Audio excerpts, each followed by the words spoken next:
আজকে গাজরের এমন একটা রেসিপি নিয়ে চলে এসেছি যেটা আপনারা অনেকেই কিন্তু খাননি। গাজরের হালুয়া তো অনেকেই আপনারা খেয়েছেন, জানেন তার টেস্ট। কিন্তু একবার এই গাজরের বরফি বা অনেকে এটাকে গাজর পাক বলেও থাকে। তো এটা ট্রাই করে দেখুন, সত্যি মারাত্মক লেভেলের টেস্ট। মানে এটা একটা এক্সট্রিম পর্যায়ের টেস্ট, যেটা আমি মুখে বলে বোঝাতে পারবো না এর টেস্ট কতটা। আর বানানো ভীষণ সহজ, খুবই কম উপকরণ লাগে। আর একদমই বেশি ঘি কিন্তু আমি এখানে ব্যবহার করিনি। চলুন তাহলে ঝটপট রেসিপিটা দেখে নেওয়া যাক। আর ভিডিওটা ভালো লাগলে অবশ্যই আমার চ্যানেলটিকে সাবস্ক্রাইব করতে ভুলবেন না। শীতকালের এই যে লাল লাল গাজর, এই গাজরটার জন্য কিন্তু সারা বছর ওয়েট করতে হয়, কারণ সারা বছর এই গাজরটা পাওয়া যায় না। আর এই লাল লাল গাজরেই কিন্তু এই গাজরের রেসিপিগুলো দারুণ হয়, কারণ এই গাজরগুলো এমনিতেই খুব মিষ্টি থাকে আর কালারটাও খুব সুন্দর। এবার গাজরগুলোকে আমি ছিলে নিয়ে দুদিকের সামনে আর পেছনের দিকে কেটে বাদ দিয়ে দিয়েছি। আর এখানে আমি টোটাল 1 কেজি গাজর নিয়েছি। সমস্ত গাজরগুলোকে আমি ভালো করে ধুয়ে তারপর ছেলেছিলাম, কারণ ছেলার পরে আর ধোয়ার দরকার নেই, তাহলে কিন্তু জলটা থেকে যায়। আর এবারে একটা গ্রেটার দিয়ে সব গাজরগুলোকে গ্রেট করে নিচ্ছি। আচ্ছা, আপনারা কিন্তু হ্যান্ড ব্লেন্ডার বা যে কোনো চপার দিয়েও কিন্তু এটাকে ছোট ছোট করে চপ করে নিতে পারেন। যেহেতু গ্রেটারটা সবার বাড়িতে অ্যাভেলেবেল থাকে, তাই আমি এখানে গ্রেটার দিয়ে দেখালাম। আর বড় হোলের যে গ্রেটারটা সেটাই ব্যবহার করেছি, যাতে গাজরের টুকরোগুলো একটু বড় বড় থাকে আর গালে পড়লে কিন্তু খেতে খুব ভালো লাগে। এবার এদিকে একটা কড়ার মধ্যে আমি দিয়ে দিচ্ছি 2 টিস্পুন ঘি। হ্যাঁ, 1 কেজি গাজর কিন্তু এই 2 টিস্পুন ঘিতেই আমি করে নেব। আর লাস্টে 1 টিস্পুন ঘি আমি ব্যবহার করেছি, সেটা আপনারা চাইলে দেবেন, না চাইলে না দেবেন। খুবই অল্প ঘি ব্যবহার করে আমি কিন্তু এই গাজর পাক বা গাজরের বরফিটা বানাবো। এবার সমস্ত গ্রেট করে রাখা গাজরগুলোকে ঘিয়ের সাথে ভালো করে 3-4 মিনিট ধরে নাড়াচাড়া করে মিশিয়ে নেব। গ্যাসের ফ্লেম একদম হাইতে রেখেছি। আর এইভাবে মেশাতে মেশাতে দেখবেন গাজরের মধ্যে যে কাঁচা গন্ধটা সেটা কিন্তু একদম চলে গেছে। আর যখন দেখবেন গাজরের রংটা এইরকম পাল্টে গেছে, অর্থাৎ যেটা ডিপ লাল ছিল সেটা দেখবেন একটু অরেঞ্জ মতো হয়ে গেছে, তখন বুঝতে হবে যে আমাদের কিন্তু খুব ভালোভাবে এটাকে ঘিয়ের সাথে মাখিয়ে নেওয়া হয়ে গেছে। এবার এর মধ্যে আমি আগে থেকে ফুটিয়ে রাখা 1/2 লিটার দুধ দিয়ে দিলাম।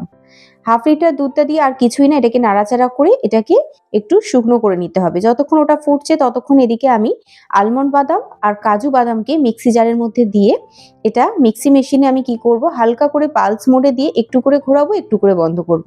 তাহলে কি হবে, খুব সুন্দর একটা বাদামের পাউডার কিন্তু রেডি হয়ে যাবে। আর এটাকে যদি ডাইরেক্ট আমরা মিক্সি মেশিন অন করে দিয়ে 1 বা 2 বা 3 এ যদি চালিয়েই রেখে দিই, তখন কিন্তু বাদাম থেকে তেলটা ছেড়ে দেয়। সেই কারণে একদমই কিন্তু টানা চালিয়ে রাখা যাবে না। পালস মোডে একটু দেব, একটু বন্ধ করব। এরকম করতে করতে দেখবেন খুব সুন্দর মিহি একদম বাদামের পাউডারটা রেডি হয়ে গেছে। এবার এর মধ্যে আমি দিয়ে দিচ্ছি 4 টেবিল চামচ পাউডার মিল্ক। এই পাউডার মিল্কের সাথে বাদামের এই যে মিশ্রণটা, এটা কিন্তু দারুণ একটা ম্যাজিকের মতন কাজ করে। এটা দেওয়ায় কিন্তু আপনাদের আর এক্সট্রা করে কোনো মাওয়া বা খোয়া ক্ষীরও না দিলেও হবে, কারণ এটা একটা মারাত্মক লেভেলের টেস্ট কিন্তু এনে দেয় এই গাজরের রেসিপিতে। তাছাড়াও যে কোনো পায়েসের রেসিপিতে বা গাজরের হালুয়াতেও আপনারা কিন্তু এটা ব্যবহার করতে পারেন। আর এদিকে গাজরের যে পাকের মিশ্রণটা, তার মধ্যে অল্প একটু নুন দিলাম, সামান্য চিমটি কেটে, যাতে টেস্টটা খুব ভালোভাবে ব্যালেন্স হয়। আর চিনি দিয়ে দিলাম পরিমাণ মতো। কতটা মিষ্টি খাবেন সেই বুঝে আপনারা আপনাদের পছন্দ মতো দেবেন। আর এমনিতেই লাল গাজর বলছিলাম অনেকটা মিষ্টি হয়, তাই বেশি কিন্তু চিনি এখানে দেওয়ার দরকার পড়বে না। আর এবারে যে বাদামের সাথে পাউডার দুধের মিশ্রণটা রেডি করে রেখেছিলাম সেটা এর মধ্যে দিয়ে দিলাম। আর এটা দেওয়ার পর কিন্তু একদমই ভয় পাওয়ার কারণ নেই, কারণ এটা কোনোভাবেই একদম দানা পাকিয়ে যায় না বা দলা পাকিয়ে যায় না। এটা খুব ভালোভাবেই দেখবেন মিশে যাচ্ছে কিন্তু। দেখতেই পাচ্ছেন, সঙ্গে সঙ্গেই কিন্তু পুরোটা খুব ভালোভাবেই মিশে গেল। আর খানিকক্ষণ ফুটিয়ে নেওয়ার পর এখন কিন্তু অনেকটাই আমাদের গাজরের মিশ্রণটা গাঢ় হয়ে গেছে।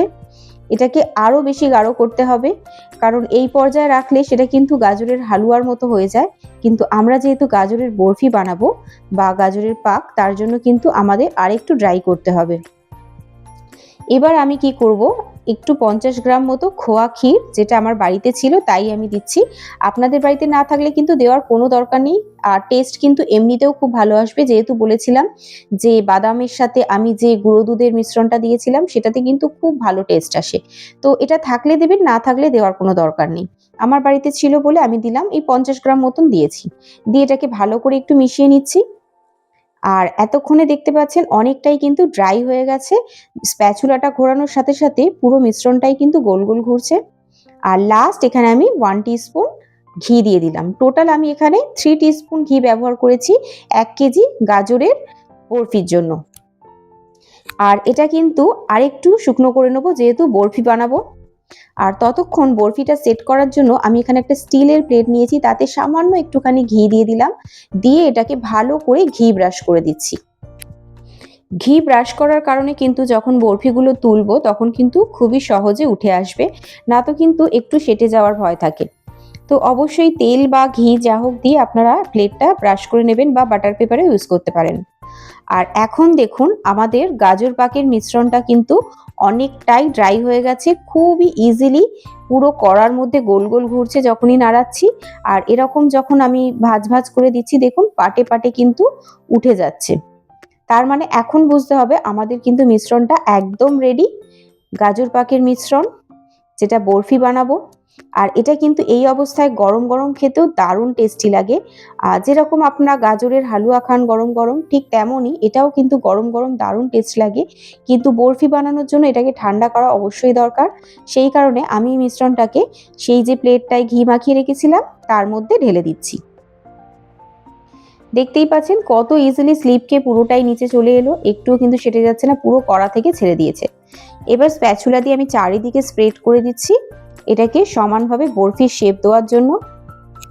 আর এখন দেখুন কতটা গ্লোয়িং, কতটা সিল্কি একটা টেক্সচার কিন্তু এখানে রেডি হয়ে গেছে আমাদের গাজর পাকের। মানে এটা দেখতে এত লোভনীয় লাগছে, আপনারাই বলুন কেমন লাগছে, এটা দেখে জিভে জল আসছে না? তো এই সময় কিন্তু খুব দারুণ একটা সেন্ট বেরাচ্ছে পুরো ঘরময় জুড়িয়ে। আর এটাকে আমি ঠান্ডা করে নিয়েছি। এখন দেখুন ঠান্ডা হয়ে যাওয়ার পর কিন্তু অনেকটাই সেট হয়ে গেছে। আমি যখন থালাটাকে পুরোপুরি কাত করছি তখনও কিন্তু এটা কোনোভাবেই পড়ে যাওয়ার ভয় নেই, কারণ পুরোপুরি এটা সেট হয়ে গেছে। ব্যাস আর কিছুই না, এবার এটাকে নিজের পছন্দ মতো একটু সাজিয়ে নিতে হবে। তো আপনারা চাইলে যে কোনো ড্রাই ফ্রুটস দিয়েও এটাকে সাজিয়ে নিতে পারেন। আমি একটু সিলভার ওয়ার্ক দিলাম আর ওপর থেকে একটু পিস্তা বাদামকে কুচি কুচি করে ছড়িয়ে দিচ্ছি। ব্যাস আর কিছু এক্সট্রা আমি এখানে ড্রাই ফ্রুটস ব্যবহার করছি না, এটাই যথেষ্ট। আর এর টেস্ট এমনিতেই এত বেশি যে আলাদা করে কোনো ড্রাই ফ্রুটসের প্রয়োজনও কিন্তু হয় না। এবার নিজের পছন্দর মতো শেপে আপনারা চারকোনা বা ডায়মন্ড শেপে কেটে নিতে পারেন। আমি এখানে ঠিক যেরকম কাজু বরফি কাটা হয় সেরকম ডায়মন্ড শেপে কেটে নিয়েছি। ব্যাস রেডি হয়ে গেল আমাদের দারুণ টেস্টি গাজরের বরফি অথবা গাজরের পাক, যেটা দারুণ টেস্টি, বানানো খুবই সহজ আর খুবই অল্প উপকরণ দিয়ে বাড়িতেই রেডি হয়ে যায়। আর গাজরের হালুয়া মানেই বা গাজরের বরফি মানেই যে অনেক ঘি ব্যবহার করতে হবে তা নয়। আপনারা দেখতেই পেলেন মাত্র 3 টিস্পুন আমি কিন্তু এখানে ঘি ব্যবহার করেছি টোটালি 1 কেজি গাজরের জন্য। তাহলে কত কম উপকরণে কত কম খরচে আমরা কিন্তু এতটা পরিমাণ গাজরের বরফি বাড়িতে রেডি করে নিতে পারলাম। আর যেটা বানানো খুবই সহজ। আর এটা এত টেস্টি হয় যে আপনি কিন্তু 1 পিস খেয়ে কোনোভাবেই নিজেকে কন্ট্রোল করতে পারবেন না। দ্বিতীয় পিস কিন্তু আপনাকে তখন খেতেই হবে। আমি এখানে বড় বড় একটু শেপ দিয়ে বরফিগুলো কেটেছি, আপনারা কিন্তু একটু ছোট ছোটও করতে পারেন, তাহলে পিসগুলো কিন্তু আপনাদের অনেক হবে। তো দেখতেই পাচ্ছেন কাছ থেকে আমি আপনাদেরকে দেখাচ্ছি কত পারফেক্টলি শেপ কিন্তু এখানে কাটা যাচ্ছে, কোনোভাবেই ভেঙে যাচ্ছে না, বেঁকে টেরে যাচ্ছে না। একদম দারুণ পারফেক্টলি রেডি হয়ে গেছে আমাদের গাজরের বরফি। এরকম সুন্দর বরফি যদি বাড়িতেই আমরা এত সহজে বানিয়ে নিতে পারি তাহলে কেন আমরা বাজার থেকে অনেক অনেক দাম দিয়ে কিনে খাবো? নিজেরাই বাড়িতে বানিয়ে নিলে আমরা বুঝতেও পারি যে আমরা কি দিয়ে বানাচ্ছি, সব জিনিসটাই পিওর ব্যবহার হয়। আর অবশ্যই তাহলে আপনাদের রেসিপিটা যদি ভালো লাগে একবার ট্রাই করে দেখবেন, আশা করছি আপনাদের ভীষণ ভালো লাগবে। ভালো লাগলে অবশ্যই কিন্তু আমাকে কমেন্টে জানাতে ভুলবেন না। অবশ্যই ভালো ভালো কমেন্ট করবেন, ভালো ভালো কমেন্ট করলে কিন্তু আমি আরও বেশি উৎসাহ পাই নতুন নতুন রেসিপি বানাবার জন্য।